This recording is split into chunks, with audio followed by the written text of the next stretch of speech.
అధికారం ఉందని, చట్టాలు మీకు చుట్టాలుగా ఉండయని మా భూములు తీసుకోవాలని మీరు చూస్తే రివర్స్లో చంద్రబాబు నాయుడు భూసేకరణ చేస్తున్నాడు. అక్కడ ప్రజలందరూ కూడా మా భూముల జోలికి, మా రైతుల భూముల జోలికి రావద్దని ఇండోసోల్ కంపెనీ కానీ ఇదే ఇండోర్ పరిశ్రమ వాళ్ళు ఆనాడు జగన్మోహన్ రెడ్డికి ముఖ్యులు. ఇదే వ్యక్తి ఈ రోజున ముందుకొచ్చి నేనున్నానని చెప్పేసి వచ్చే పవన్ కళ్యాణ్ గారు దాన్ని రియల్ ఎస్టేట్ వ్యాపారం చేయాలనేటటువంటి కుట్ర పాలకులకి, కార్పొరేట్లకి ఉంది కాబట్టి కుట్ర చేస్తూ ఉన్నారు. ఖచ్చితంగా దాన్ని మా ప్రాణాలు పోయినా నేను రైతుల పక్షపాతి, సమాజాన్ని మార్పు చేస్తాను, సమాజం నిర్మిస్తాను, సామాజిక న్యాయం స్థాపిస్తానని పవన్ కళ్యాణ్ గారు సొంతంగా మేము చేసుకుంటున్నాము. ఆ భూమి మేము గవర్నమెంట్ మీరు ఈ రైతుల యొక్క అభిష్టాలకు వ్యతిరేకంగా మీరు గనుక వెళితే మాత్రం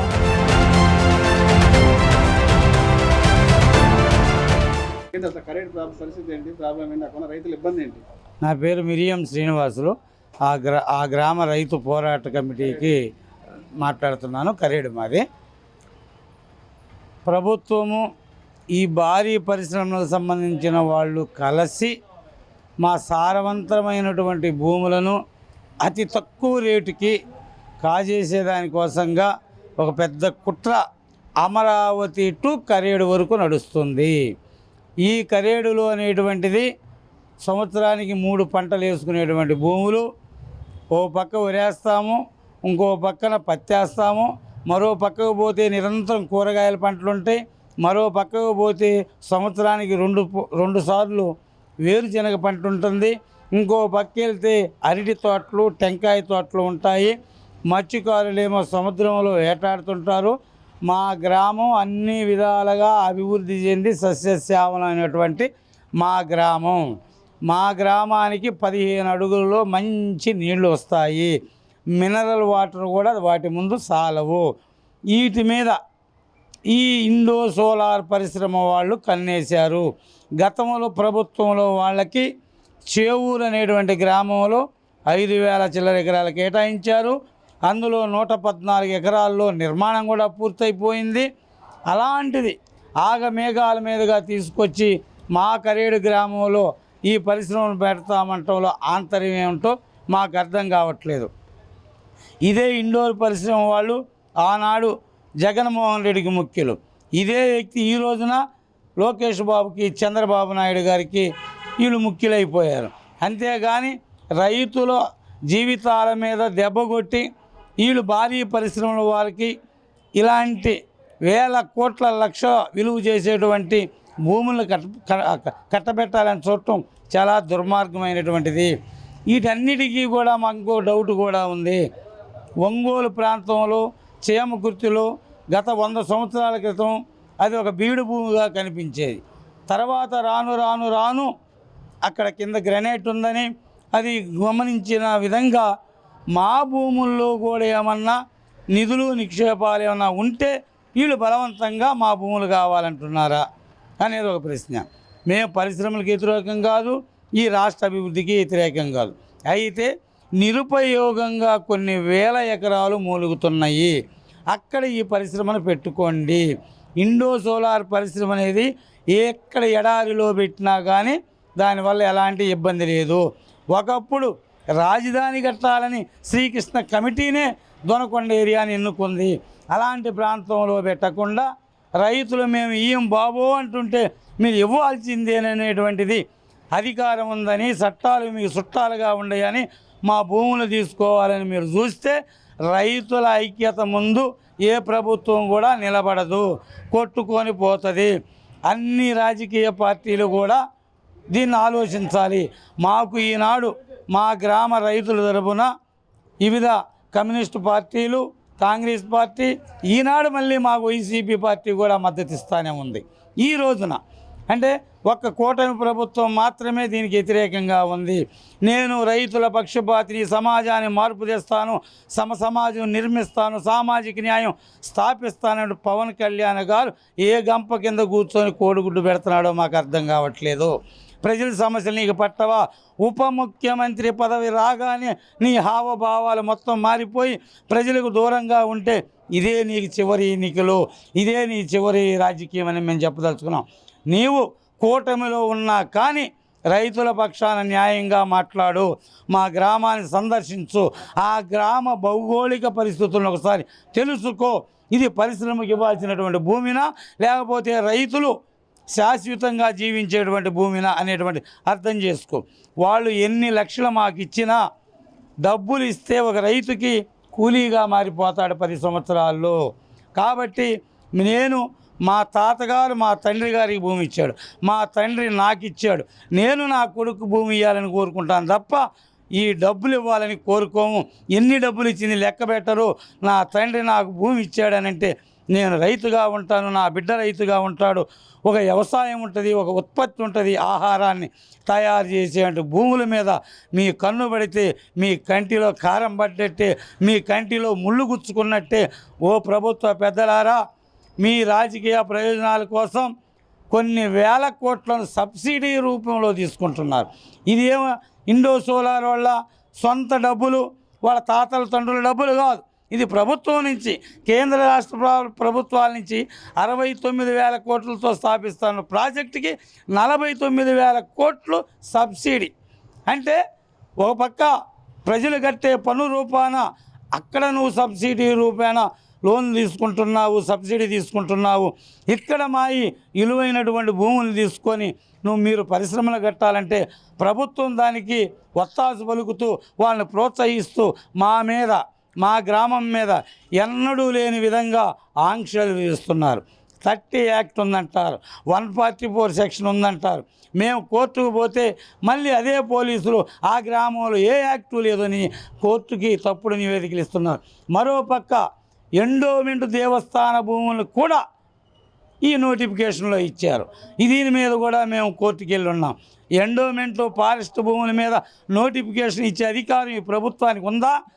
ఈ జడ్జీలు ప్రభుత్వం న్యాయస్థానం చక్కగా కళ్ళు తెరిచి చూస్తే ఏమంటే ఈ నోటిఫికేషన్ రద్దు అవుతుంది, ప్రజలు విజయం సాధిస్తారు. వీళ్ళు ఎన్ని నిర్బంధాలు ప్రయోగించి ఎన్ని కొత్త చట్టాలు తెచ్చిపెట్టినా అంతిమంగా విజయం సాధించేంత వరకు మేము పోరాడతాం.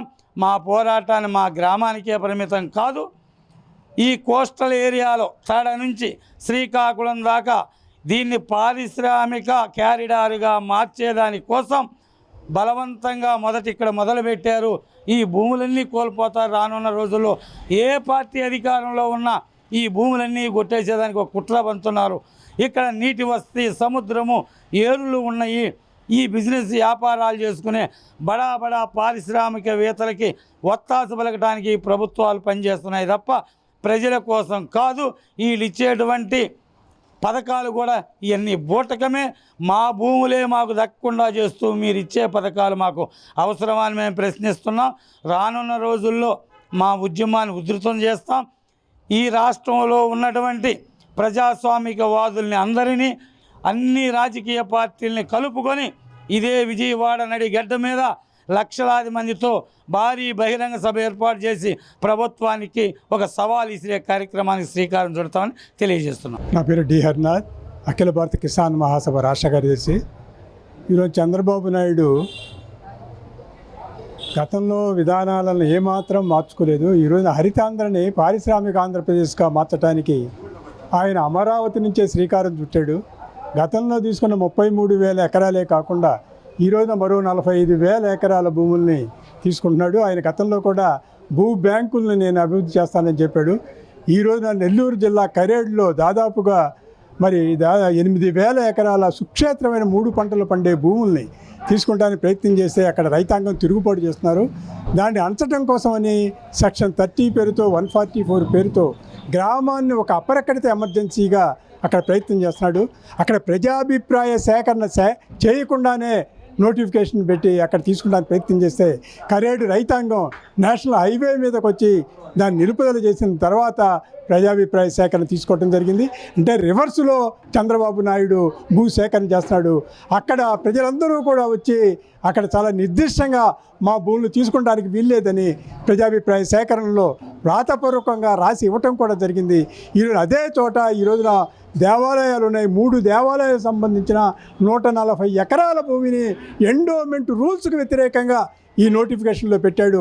ఈ రోజున ఏ కోర్టులో అయినా సరే ఈ నోటిఫికేషన్ చెల్లదు అని తీర్పు రాబోతోంది.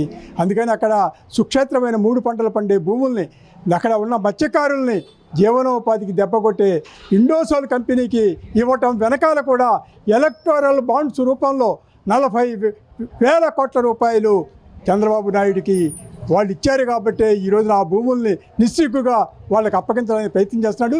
ఈ ప్రయత్నాన్ని విరమించుకోకపోతే రాష్ట్ర వ్యాప్తంగా సంయుక్త కిసాన్ మోర్చా ఆధ్వర్యంలో పెద్ద ఎత్తున ఆందోళన చేపడుతుందని హెచ్చరిస్తుంది. సార్, నా పేరు కత్తి బాలకోటయ్య, మాది కరేడు.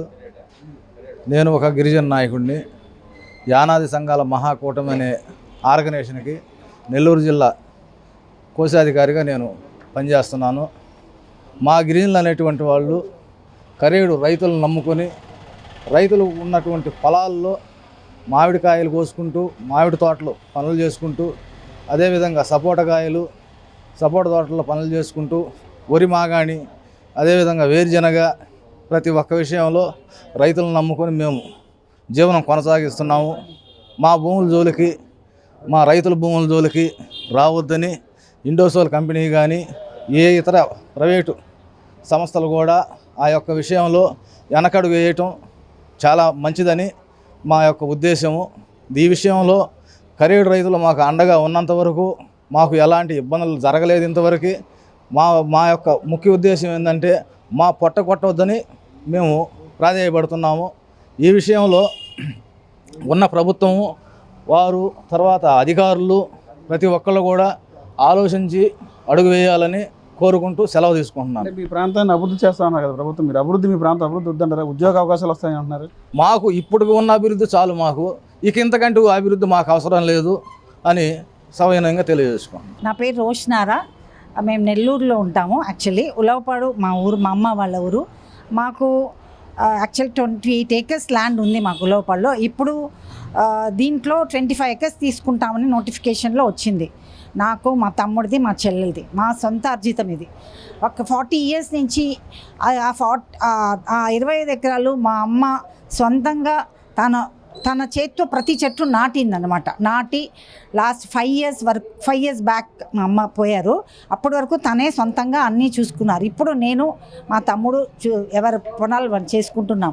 ఆ మామిడి తోటలో అంటే మాకు ఒక అటాచ్మెంట్ అనమాట. ప్రతి చెట్టు ఏం కాస్తుంది, ఎట్లా కాస్తుంది అని ప్రతి ఇయర్ వెళ్ళి చూడడము, కాయలు కోసుకోవడము, తెచ్చి పంచుకోవడము అనేది మాకు చాలా ఇష్టమైన పని.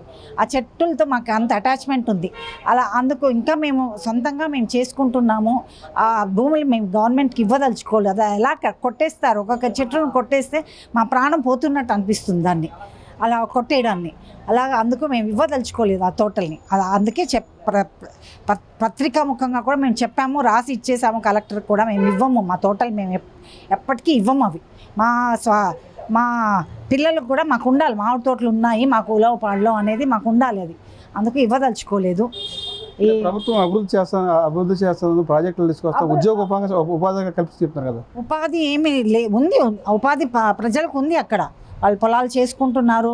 మాకు వేరే జాబ్స్ ఉన్నా కానీ మేము చేసుకుంటున్నాము. మా తోటల మీద చాలామంది వచ్చి రైతు కూలీలు పనులు చేస్తారు. చెట్లు పండ్లు కోయడము, తవ్వడము అనేది ప్రతి ఒక్క పనులు వాళ్ళు వచ్చి చేస్తారు. ఎవరు? మా యానాదులు. వాళ్ళకు మేము ఉపాధి కల్పిస్తున్నట్టే కదా, వాళ్ళది పోతున్నట్టే. అందుకు ఇదొక ఆ భూములు పనికొస్తున్నాయి వాళ్ళకి. ఇది తీసేస్తే వాళ్ళు ఎక్కడికి వెళ్ళాలి? వాళ్ళకి ఎక్కడో ఇస్తామని చెప్తున్నారు కానీ అది ఇచ్చేది ఏమీ నిజం కాదు అది. అందుకు మాకు మా పొలాలు తీసుకోవడానికి ఎటువంటి ప్రసక్తే లేదు అసలు. ఇవ్వము అంతే. నా పేరు అజయ్ కుమార్, నెల్లూరు జిల్లా కరేడు ప్రాంత రైతు ఉద్యమంలో పాల్గొంటున్నటువంటి ఒక లాయర్ని. ఈరోజు మనం చట్టాలు అన్నీ కూడా కొంతమందికి చుట్టాలుగా మారిపోయేటటువంటిది మనస్సు ఆవేదనేసి రైతులకు అండగా నిలబడాలని ఈ 50 రోజుల నుంచి కూడా వాళ్ళతో కలిసి పోరాడుతూ ఉన్నాం. ఏ చట్టమూ చెప్పలేదు, సారవంతమైనటువంటి భూమిని తీసుకోమని చెప్పి 2013 భూసేకరణ చట్టం కానివ్వండి, తర్వాత ఈ మధ్య కాలంలో వచ్చినటువంటి రాష్ట్ర ప్రభుత్వం చేసిన రూల్స్ కానీ తీసుకోమని చెప్పలేదు. మరి చట్టాన్ని తుంగలో త్రొక్కి తీసుకోవడం అనేది తప్పు కదా అని చెప్పి నేను అంటాను. పోనీ ఇప్పుడు ఆ కరేడుకు సంబంధించినటువంటి వాస్తవ పరిస్థితి ఏంటి? 18,000 మంది జనం ఉన్నారు. 17 హ్యామ్లెట్స్ మజరాలు ఆ గ్రామంలో ఉన్నాయి. సారవంతమైనటువంటి భూమి, సముద్రం పక్కనే వేరుశనగ పండేటటువంటి ప్రాంతం ఈ కోస్టల్ బెల్ట్లో దాదాపు ఎక్కడా లేదు. శ్రీకాకుళం నుంచి తడ వరకు మరి అక్కడ వేరుశనగ పండుతుంది, పిల్లి పిసర పండుతుంది. మత్స్యకారులందరూ కూడా సముద్రము అట్లాగే వ్యవసాయం ఈ రెండు కూడా చేసుకొని 17 మంది పోస్ట్ గ్రాడ్యుయేట్స్ ఉన్నారు మత్స్యకార కాలనీలో. గిరిజనులు యానాదులు ఉండేటటువంటి కాలనీలో డిగ్రీ హోల్డర్స్ 27 మంది ఉన్నారు. మరి వీళ్ళందరూ ఎక్కడ మనకు కనపడరు. కారణం ఏమి? అక్కడ పని ఉంది, వ్యవసాయం ఉంది, కాబట్టి తగిన ఉపాధి ఉంది. మరి ఈరోజు ఉలవపాడు మామిడి పండు అంటే అది దేశంలోనే ప్రసిద్ధి. ఆ మామిడి తోటలను సర్వనాశనం చేస్తారా? అట్లాగే సపోటా పండు, ఈరోజు భారతదేశంలో ఉలవపాడు సపోటా పండు అంటే పేరు. మరి దాన్ని నాశనం చేసే హక్కు మీకు ఎవరిచ్చారనేది మేము అడుగుతూ ఉన్నాం. కాబట్టి బొచ్చెడు భూములు ఈరోజు కలెక్టర్ గారి జేబులో ఉన్నాయి. 38,000 ఎకరాలు ఆల్రెడీ మనం అక్వైర్ చేస్తున్నాం. మరి ఎండ ఎక్కడొస్తే అక్కడ సోలార్ పరిశ్రమ పెట్టుకోవచ్చుగా. మెట్ట ప్రాంతాలు ఉన్నాయి, కనిగిరి, మార్కాపూరు, దొనకొండ, లేకపోతే దగదర్తి, లేకపోతే ఉదయగిరి, రాపూరు, ఇటువంటి ప్రాంతాలలో పెట్టుకోండి, హ్యాపీగా ఉపాధి కల్పించండి అక్కడ ఉండేటటువంటి యువకులకి. మరి సారవంతమైనటువంటి భూమిని కొట్టేసేదానికి వేరే కుట్ర దాగి ఉంది. ఆ భూమిలో ఖనిజ సంపద ఉంది, దాన్ని రియల్ ఎస్టేట్ వ్యాపారం చేయాలనేటటువంటి కుట్ర పాలకులకి, కార్పొరేట్లకి ఉంది. కాబట్టి కుట్ర చేస్తూ ఉన్నారు. ఖచ్చితంగా దాన్ని మా ప్రాణాలు పోయినా దాన్ని ఎదిరిస్తాం, నిలబడతాం, పోరాడతాం అని చెప్పి ఈ సందర్భంగా మేము తెలియజేస్తూ ఉన్నాం. సుందర సోషల్ యాక్టివిస్ట్ అండి. కిసాన్ సంయుక్త మోర్చా తరఫున ఈరోజు ఇక్కడ అందరం సమావేశమయ్యాము. వివిధ రైతు సంఘాల నాయకులతో పాటుగా కరేడు ఉద్యమానికి కూడా ఒక సంఘీభావం తెలపాలన్నట్టుగా. వాస్తవానికి ఈరోజు కిసాన్ సంయుక్త మోర్చా పిలుపు మేరకి పంజాబ్లో యొక్క రైతుల యొక్క 67,000 ఎకరాలు యాప్ తీసుకునేదానికి వాళ్ళు ఒక విజయవంతమైనటువంటి ఒక ఉద్యమం చేసి విజయవంతం సాధించారు. అదేవిధంగా మొన్నటికి మొన్న కర్ణాటకలో దేవరహಳ್ಳಿలో రైతులు 1,117 ఎకరాలు వాళ్ళు కూడా ప్రభుత్వం యొక్క మెడలు వంచి విజయం సాధించినటువంటి దానికి అభినందనలు తెలుపుతూ ఇప్పుడు హర్యానాలో కూడా రైతులు ఉద్యమం చేస్తున్నారు. అందువల్ల కేంద్ర కిసాన్ సంయుక్త మోర్చా యొక్క పిలుపు మేరకు ఇక్కడ రైతు సంఘాల నాయకులతో పాటుగా ఒక సామాజికవేత్తగా ఇక్కడికి రావడం జరిగింది. అయితే ఈ మధ్యకాలంలో మన రాష్ట్రంలో మీరు అందరూ చూస్తున్నారు, కరేడులో ఒక రైతు ఉద్యమం జరుగుతూ ఉంది. ఈ కరేడు రైతు ఉద్యమం యొక్క నేపథ్యం ఏంటంటే, గతంలో సోలార్ ఇండోసాల్ అనేటువంటి కంపెనీకి చేవూరులో ఒక కొంత భూమిని సేకరించి గత ప్రభుత్వం ఇవ్వడం జరిగింది. అది ఎలక్షన్స్ అయిపోయిన తర్వాత ఆ ఇండోసాల్ సోలార్ కంపెనీకి యొక్క భూముల్ని బీపీసీఎల్కి ఇచ్చేసి ఈ ప్రభుత్వం కొత్త జీవో తీసుకొని వచ్చి ఈ కరేడు అంటే ఇండో సోలార్ని కరేడు భూములలో 8,148 ఎకరాల్లో ఎస్టాబ్లిష్ చేయడానికి అని చెప్పేసి ఒక జీవో మార్చింది. అయితే వాస్తవంగా జరిగింది ఏంటంటే, చేవూరులో భూసేకరణ అంటే మొదటి విడత భూసేకరణ మాకు అందుతున్నటువంటి వాస్తవాలు అంటే 5,148 ఎకరాలు అన్నారు, కానీ అక్కడ భూసేకరణ 1,600 ఎకరాలు మాత్రమే ఫస్ట్ టైం జరిగింది. 1,600 ఎకరాల్లో కూడా 1,100 ఎకరాలు మాత్రమే ఏపీ మ్యారిటైమ్ బోర్డు అనేటువంటి పోర్టుకు సంబంధించినటువంటి ఒక బోర్డుతో చేశారు. ఇందులో గత ఇండోసాల్ అధినేత విశ్వేశ్వర్ రెడ్డి ఏం చెప్తున్నాడంటే, గత ప్రభుత్వము ఏపీ మ్యారిటైమ్ బోర్డు ద్వారా మేము వాళ్ళకి డబ్బులు ఇచ్చాము, వాళ్ళు రెవెన్యూ అధికారుల ద్వారా మాకు 1,600 ఎకరాలు తీసుకున్నారు, కానీ అందులో 29 ఎకరాలు మాత్రమే మాకు హ్యాండ్ ఓవర్ చేశారు, మిగతా ఎకరాలన్నీ ఏపీ మ్యారిటైమ్ బోర్డు ఆధీనంలో ఉన్నాయి అని ఆయన చెప్తున్నాడు. అదే సందర్భాన్ని పురస్కరించుకొని ప్రస్తుతం గవర్నమెంట్ అంటే లాస్ట్ టైం గవర్నమెంట్ ఈయనకు మొత్తం హ్యాండ్ ఓవర్ చేయలేదనేది ఈయన అభియోగం. ఈయన చెప్తున్నది ఇప్పుడు ఈ గవర్నమెంట్ దాన్నే అంటే వాళ్ళ చేతిలో ఉన్నాయి కాబట్టి భూములు ఈజీగా ఆ భూముల్ని బీపీసీఎల్కి మార్పిడి చేసి ఇతన్ని కరేడు గ్రామానికి రమ్మంటున్నారు. ఇది అసలు సమస్య. అయితే ఇక్కడ కరేడు అక్కడ భూములు సేకరణ ఒక రకంగా స్మూత్గా జరిగిందనే చెప్పాలి. 1,600 కావచ్చు, 1,100 కావచ్చు. ఇక్కడ భూసేకరణకి రైతులు ఒప్పుకోవట్లేదు. కాబట్టి రైతు సంఘాలు కానీ, ఉద్యమకారులు కానీ, మేధావులు కానీ, మాలాంటి సామాజికవేత్తలు, నేను మాలాంటి ఎన్విరాన్మెంట్ని కాంక్షించేటువంటి ఈకోసిస్టమ్ని చూసిన నేపథ్యంలో కరేడు గ్రామాన్ని ఎటువంటి పరిస్థితుల్లో ఇది ఏపీఐఏసీ ద్వారా చేస్తున్నారు దీన్ని. అదేమో ఏపీ మ్యారిటైమ్ బోర్డు, ఇది ఏపీఐఏసీ ద్వారా. ఇక్కడ భూములు కూడా చాలా విభజించి 8,148 అన్నారు. ఇప్పుడు 4,000 ఎకరాలకు మాత్రమే జీవో ఇచ్చేసేసి చేస్తున్నారు. ఇక్కడ వాళ్ళని కూడా చాలా మభ్యపెడుతున్నారు, కేసులు పెడుతున్నారు, యాక్ట్ 30 పెడుతున్నారు, 144 సెక్షన్ పెడుతున్నారు. చివరికి రైతులు పాపం ఇక్కడ మొన్న మేము కూడా పాల్గొన్నాను అందులో. శివాలయంలోకి వెళ్ళి శివ మమ్మల్ని రక్షించు, మా భూములు రక్షించని. అదేవిధంగా పోలేరమ్మకి నైవేద్యాలు పెట్టేసిన పరిస్థితి. అంటే ఎవరైతే 164 సీట్లతోటి అత్యధికమైన ప్రజల యొక్క అభీష్టాలు నెరవేర్స్తామని చెప్పి వచ్చినటువంటి ప్రభుత్వాన్ని మొరపెట్టుకోవడం మానేసేసి, అంటే వేస్ట్ అని చెప్పేసి శివుడికి పాపం మొరపెట్టుకున్నారు, శివుడికి నైవేద్యాలు ఇచ్చారు. నేను కూడా అందులో ఆ నైవేద్యాలు ఇచ్చేదంటే నేను కూడా ఉన్నాను. అంటే చివరికి దేవుణ్ణి ప్రార్థించే పరిస్థితి, ప్రజల్ని నెట్ట వేసేటువంటి పరిస్థితి ప్రభుత్వానికి నిజంగా మంచిది కాదు. ఎందుకు చెప్తున్నానంటే, ఇదే ప్రభుత్వం గత ప్రతిపక్షంలో ఉన్నప్పుడు అమరావతి ఉద్యమాన్ని వెనకుండి నడిపించారు, నిరసన సభలు, దీక్షలు పెట్టారు. సో అక్కడి నుంచి ఆ మొదల నుంచి తడ నుంచి శ్రీకాకుళం దాకా పాదయాత్రలు చేశారు. అప్పుడు వాళ్ళనేమో ఉద్యమకారులు అన్నారు, మేము భూములు ఇవ్వమో మొర్రో అంటే వీళ్ళని మాత్రం విద్రోహులు అంటున్నారు. మాలాంటి వాళ్ళు వెళ్తే పక్కన వాళ్ళు వస్తే మాత్రమే వీళ్ళు భూములు ఇవ్వడం లేదంటున్నారు. ఇది కరెక్ట్ కాదు. ఈ ప్రభుత్వానికి మీ ద్వారా S4 ఛానల్ ద్వారా ఈ ప్రభుత్వాన్ని నేను రిక్వెస్ట్ చేస్తున్నాను. నేను వాళ్ళకి చెప్తా ఉన్నాను, అభ్యర్థిస్తున్నాను. మీరు ఈ రైతుల యొక్క అభిష్టాలకు వ్యతిరేకంగా మీరు కనుక వెళితే మాత్రం బహుశా ఈ గవర్నమెంట్ ఏర్పడినటువంటి 15 నెలల్లోనే ఒక పెద్ద ఉద్యమానికి నాంది పలికిన వాళ్ళైతే మాత్రం అవుతారు. ఎందుకనంటే అంత ఈజీ కాదు ఇది. ఇక్కడ భూమితోటి రైతులకి చాలా అనుబంధం ఉంది, మేము గమనించాము. ఈ భూమిని తీసుకోవడం మాత్రం ఏదో కొంత భూమిని ఏదో బయట వాళ్ళు అమ్మాల్సిందే తప్ప అక్కడ ఉన్న వాళ్ళు మాత్రం దీన్ని అమ్మే పనే లేదు.